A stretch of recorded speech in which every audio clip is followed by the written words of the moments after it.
Hello everyone, আজকে আমরা bankers algorithm নিয়ে আলোচনা করব। তো আমাদের এখানে একটি এক্সাম্পল আছে, সিস্টেম হ্যাজ 5 প্রসেস, অর্থাৎ এখানে 5টা প্রসেস আছে P0 থেকে P4 পর্যন্ত অ্যান্ড 4 রিসোর্সেস। অর্থাৎ এখানে 4টা রিসোর্স আছে, এ বি সি এবং ডি। 4টা রিসোর্সের জন্য ইনস্ট্যান্স দেওয়া আছে। এতে 13টা ইনস্ট্যান্স আছে, বিতে 6টা ইনস্ট্যান্স, সিতে 10টা ইনস্ট্যান্স আছে এবং ডি এর জন্য 7টা ইনস্ট্যান্স আছে। ইনস্ট্যান্সটা কি? ইনস্ট্যান্স হলো এর কপি। তো এতে 13টা ইনস্ট্যান্স আছে, মানে হলো এর 13টা কপি এখানে আছে, বি এর 6টা কপি আছে, সি এর 10টা কপি আছে, ডি এর 7টা কপি আছে এখানে। এরপরে আমাদের দেখো টেবিল দেওয়া আছে। তো আমাদের প্রশ্নে এরকম টেবিল দেওয়া থাকবে এবং টেবিলে আমাদের ম্যাক্স নিড এবং অ্যালোকেশনের ভ্যালু দেওয়া থাকবে এবং বাকিগুলো আমাদের সলভ করতে হবে। তো আমাদের এই সাইডে দেখো কি আছে, প্রসেস। তো প্রসেস আমাদের এখানে দেওয়া ছিল P0 থেকে P4, অর্থাৎ 5টা প্রসেস আমরা এদিকে লিখবো। এরপর আমাদের যে ম্যাক্স নিড এবং অ্যালোকেশন, এটা আমাদের প্রশ্নে দেওয়া থাকবে। তো ম্যাক্স নিডটা কি? ম্যাক্স নিডটা হলো আমাদের P0 প্রসেস এক্সিকিউট হওয়ার জন্য যে ম্যাক্সিমাম ইনস্ট্যান্স দরকার। P0 প্রসেসের যে রিসোর্স আছে 4টা, এই 4টা রিসোর্সের কয়টা করে ইনস্ট্যান্স হলে এই P0 প্রসেসটা ফুলভাবে এক্সিকিউট হবে, সেটা হলো ম্যাক্স নিড। অর্থাৎ P0 প্রসেসের এ রিসোর্সের জন্য 7টা ইনস্ট্যান্স দরকার, বি রিসোর্সের জন্য 5টা ইনস্ট্যান্স দরকার, সি এর জন্য 3টা ইনস্ট্যান্স দরকার এবং ডি এর জন্য 4টা ইনস্ট্যান্স দরকার। সেম ভাবে প্রত্যেকটা প্রসেসের রিসোর্সের জন্য এই ইনস্ট্যান্সগুলো দরকার। যেমন P1 প্রসেসের এ রিসোর্সের জন্য 3টা ইনস্ট্যান্স দরকার। তো এইটা হলো ম্যাক্সিমাম নিড, অর্থাৎ প্রসেসগুলো ফুল এক্সিকিউট হওয়ার জন্য তাদের রিসোর্সের কয়টা করে ইনস্ট্যান্স লাগে সেটা। এরপরে আমাদের আছে অ্যালোকেশন। অ্যালোকেশনগুলো কি? এই ম্যাক্সিমাম, অর্থাৎ আমাদের প্রত্যেকটা প্রসেসের সর্বোচ্চ, মানে প্রত্যেকটা প্রসেসের রিসোর্সের সর্বোচ্চ ইনস্ট্যান্স সংখ্যা হলো এইগুলো। এখান থেকে মোট কিছু সংখ্যক ইনস্ট্যান্স দিয়ে অ্যালোকেট হয়েছে, সেটা হলো আমাদের অ্যালোকেশন। অর্থাৎ প্রি প্রসেস সিস্টেমকে যখন রিকোয়েস্ট পাঠায়, তখন সিস্টেম কিছু সংখ্যক ইনস্ট্যান্স দিয়ে এগুলো অ্যালোকেট করছে। যেমন P0 সিস্টেমকে তার রিসোর্সের জন্য রিকোয়েস্ট করেছিল, অর্থাৎ এ রিসোর্সের জন্য 7টা ইনস্ট্যান্সের রিকোয়েস্ট করেছিল, কিন্তু সিস্টেম সেখান থেকে মাত্র একটা ইনস্ট্যান্স অ্যালোকেট করছে। বি এর 5টা রিকোয়েস্টের থেকে একটাও অ্যালোকেট করে নাই, সি এর জন্য 2টা করছে, ডি এর জন্য একটা। অর্থাৎ আমাদের এখানে ম্যাক্স নিড, অর্থাৎ সর্বোচ্চ ইনস্ট্যান্স যেগুলো দরকার ছিল, সেখান থেকে সিস্টেম যে কয়টা অ্যালোকেট করছে সেটা হলো আমাদের এই অ্যালোকেশন।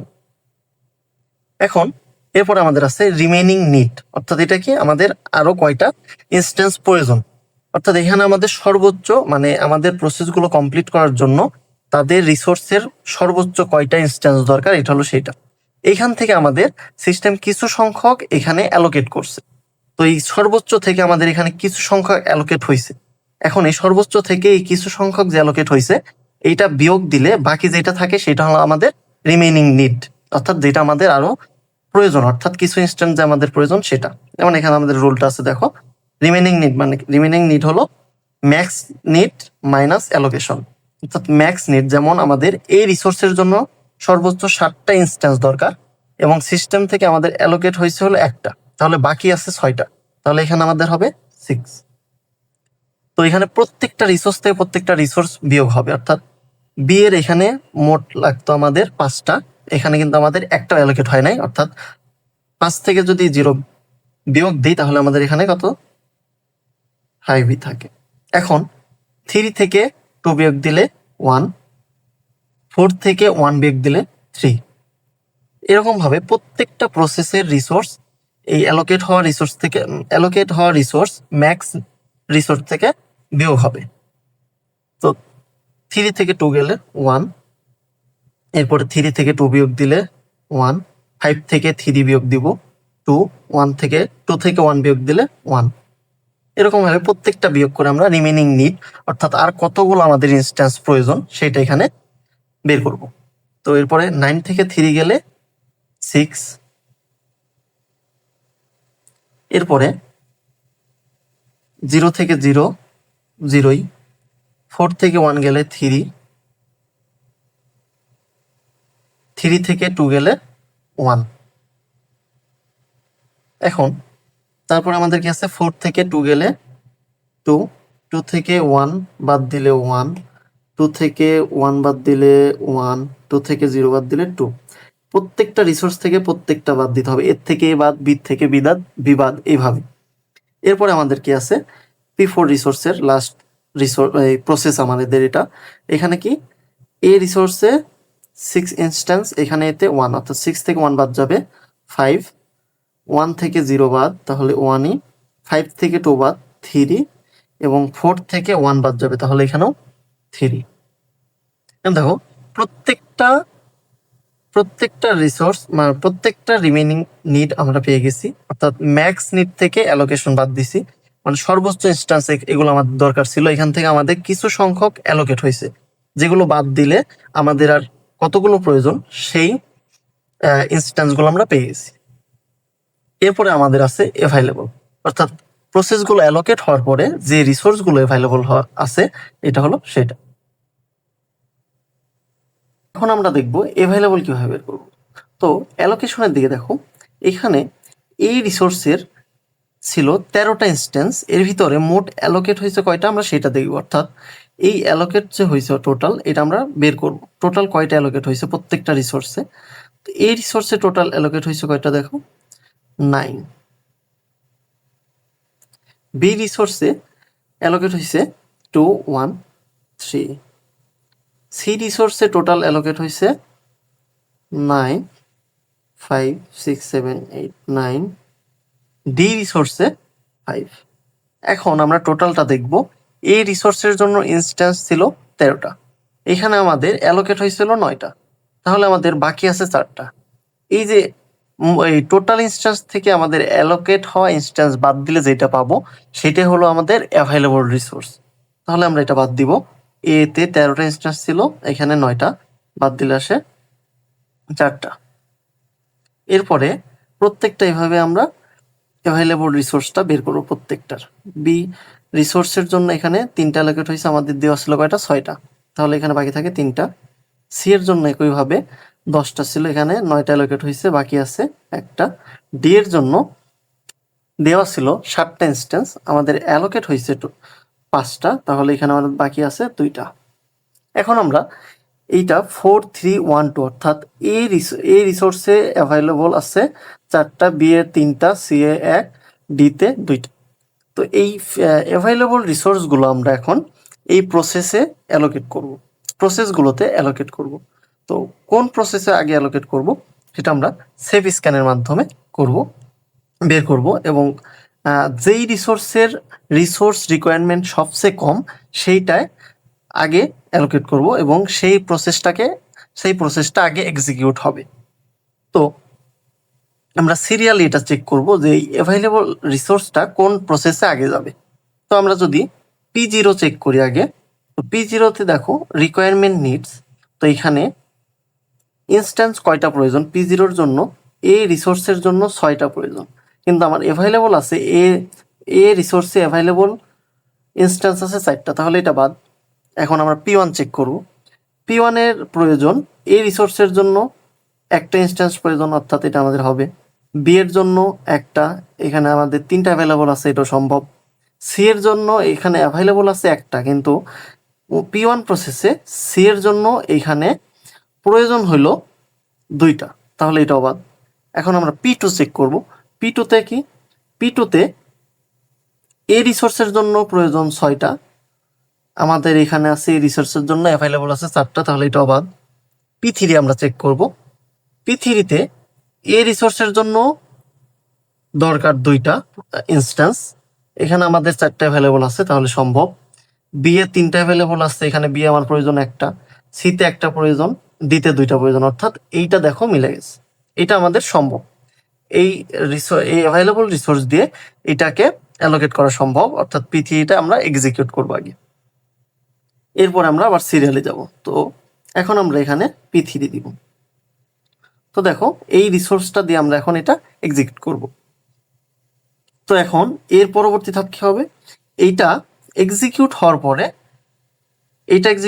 পরে যে রিসোর্সগুলো হোল্ড করেছিল সেইগুলো রিলিজ করে দিবে, অর্থাৎ এটা যে রিলিজ করবে সেটাতে আমাদের আপডেট অ্যাভেলেবল রিসোর্স তৈরি হবে। তো আমরা এটা কিভাবে করব, এই আমাদের যে অ্যাভেলেবল রিসোর্সটা আছে এইটা আমাদের আমরা কি কোনটা নিলাম P3 এর অ্যালোকেটেড হওয়া ইনস্ট্যান্সের সাথে যোগ হবে, এই যোগফলে আমাদের আপডেটেড অ্যাভেলেবল রিসোর্স, অর্থাৎ 4 আর হলো P3। তাহলে এখানে কত হবে, P3 এই রিসোর্সে কত 2 আছে আর এটা 4, তাহলে 6। P3 বি রিসোর্সে আছে 1, এখানে বি রিসোর্সে আছে 3, তাহলে 4। সি এর অ্যাভেলেবল রিসোর্স ছিল 1, এইখানে P3 সি রিসোর্সের ইনস্ট্যান্স আছে 1, তাহলে 2, এবং ডি রিসোর্সের ইনস্ট্যান্স আছে 0, এখানে 2, তাহলে দুটো যোগ করলে 2, তাহলে আমরা কত পেলাম 6 4 2 2। এখন আমরা এটা চেক করব, আমরা সিরিয়ালি যাব। তো সিরিয়ালি আমরা P3 পর্যন্ত গেছি, এরপরে P4 আছে। তো P4 এর জন্য এই রিসোর্সের 5টা প্রয়োজন, এখানে অ্যাভেলেবল আছে 6টা, আমরা আপডেটটা নিয়ে কাজ করব। তো এটা হবে, এরপর একটা প্রয়োজন, এখানে 4টা আছে, এরপরে দেখো 3টা প্রয়োজন কিন্তু এখানে 2টা আছে, অর্থাৎ বাদ। আমরা আবার P0 থেকে চেক করব। P0 তে দেখো 6টা প্রয়োজন, এখানে 6টাই আছে। 5টা বি রিসোর্সের জন্য 5টা ইনস্ট্যান্স প্রয়োজন, কিন্তু আমাদের অ্যাভেলেবল আছে 4টা, অর্থাৎ এটা বাদ। এখন দেখো P1 চেক করব। P1 এ এই রিসোর্সের জন্য দরকার একটা, এখানে এই রিসোর্সের জন্য অ্যাভেলেবল 6টা আছে, অর্থাৎ এটা হবে। বি এর জন্য 4টা অ্যাভেলেবল আছে, এখানে একটা প্রয়োজন। সি এর জন্য 2টা প্রয়োজন, 2টাই আছে। ডি এর জন্য একটা প্রয়োজন, এখানে 2টা আছে, অর্থাৎ P1 নেওয়া যাবে। এখন আমরা P1 নিব। তাহলে কি হবে, এখন এই আপডেটেড অ্যাভেলেবল রিসোর্সটা এই P1 এর অ্যালোকেটেড রিসোর্সের সাথে যোগ হবে, অর্থাৎ এখানে কি হবে 6 আর এইটার এই রিসোর্স ইনস্ট্যান্স হলো 2, তাহলে 6 আর 2 যোগ করলে 8। এরপরে 4 আর 2 যোগ করলে কত 6। এরপরে এইটার সি রিসোর্সের 2 আর অ্যালোকেশনের 3, তাহলে 5। আর এটা 1 আর 2 3। তো আমরা P1 কি করবে, P1 ও এক্সিকিউট হওয়ার পরে যে ইনস্ট্যান্সগুলো, যে রিসোর্সগুলো হোল্ড করেছিল সেগুলো রিলিজ করে দিবে। এর পরবর্তীতে আমরা আবার চেক করব। তো আমাদের P1 গেল, এখন আমরা P2 চেক করব। তো P2 ক্ষেত্রে দেখো, P2 ক্ষেত্রে প্রয়োজন ইনস্ট্যান্স প্রয়োজন এই রিসোর্সের জন্য 6টা, আমার এখানে এই রিসোর্সের জন্য 8টা অ্যাভেলেবল আছে, অর্থাৎ হবে। বি এর জন্য এখানে কোনো রিসোর্স প্রয়োজন নেই, এখানে আমার বি এর জন্য 6টা অ্যাভেলেবল আছে, অর্থাৎ এটাও সম্ভব। সি এর জন্য 3, এখানে 5টা আছে। এটার জন্য একটা প্রয়োজন, এখানে অ্যাভেলেবল আছে 3টা, অর্থাৎ P2 নেওয়া যাবে। এখন আমরা P2 নিব। তো তাহলে কি করবো, এখন P2 এর অ্যালোকেটেড রিসোর্সের সাথে এই আপডেটেড অ্যাভেলেবল রিসোর্স যোগ করব। তো এখানে কত 8 আছে, এখানে 3, তো এটা যোগ করলে কত হয় 11। এরপরে আমাদের এখানে কি বি রিসোর্সের ইনস্ট্যান্স আছে 0, এই অ্যাভেলেবল রিসোর্সের 6, তাহলে দুটো যোগ করলে 6। এরপরে 5 আর 1 যোগ করলে 6। এরপর আছে এখানে 2, এখানে 3, তাহলে কত 5। এখন এটা আমাদের আপডেটেড অ্যাভেলেবল রিসোর্স।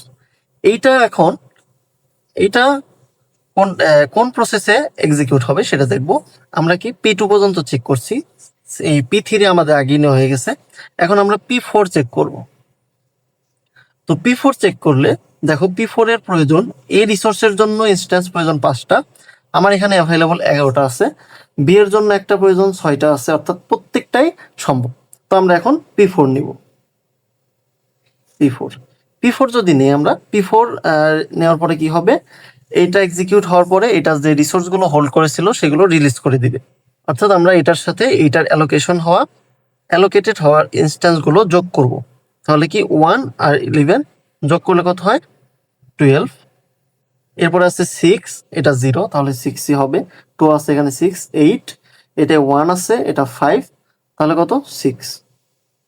এখন এইটা আমাদের আপডেটেড অ্যাভেলেবল রিসোর্স।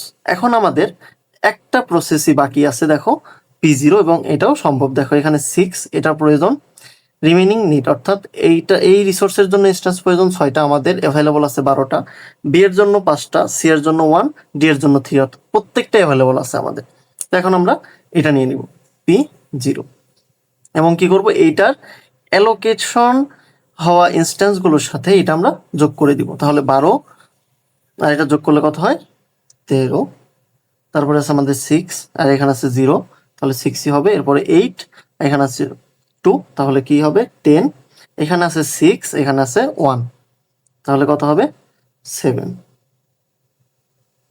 তো সেভ স্ক্যানের মাধ্যমে এখানে যে আমাদের অ্যাভেলেবল রিসোর্সগুলো ছিল এগুলো আমরা প্রত্যেকটা প্রসেসে অ্যালোকেট করে প্রত্যেকটা প্রসেসকে এক্সিকিউট করেছি, এবং প্রত্যেকটা প্রসেস এক্সিকিউট করার পরে তারা যে রিসোর্সগুলো হোল্ড করেছিল সেগুলো রিলিজ করে দিয়েছে। সিস্টেমে এই রিসোর্সগুলোর জন্য এই ইনস্ট্যান্সগুলো এখন পুরোপুরি ফ্রি আছে। এখন আমাদের আর কোনো প্রসেসের রিকোয়েস্ট নেই, তো এইগুলো আমাদের ফ্রি। আরও যদি কোনো প্রসেসের রিমেনিং থাকে তাহলে আমরা এই ইনস্ট্যান্স দিয়ে সেটা এক্সিকিউট করতে পারবো।